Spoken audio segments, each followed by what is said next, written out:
किसी छोटे से गांव में एक पुरानी हवेली खड़ी थी जिसे लोग भूतिया हवेली कहते थे। गांव वाले कहते थे कि रात को हवेली से अजीब अजीब आवाजें आती थी और कोई भी वहां जाने की हिम्मत नहीं करता था।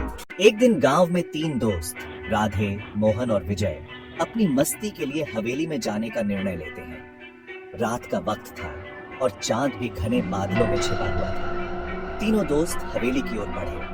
हवेली का दरवाजा खुला हुआ था और अंदर से सर्द हवा का झोंका आ रहा था।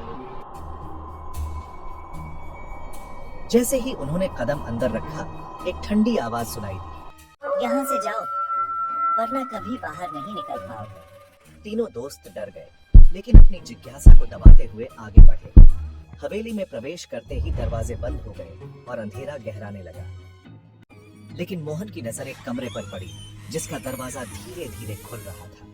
वह तीनों डरते डरते कमरे के अंदर गए। कमरे में एक पुरानी तस्वीर थी, जिसमें एक महिला की तस्वीर थी और उसके चेहरे पर खून के धब्बे थे।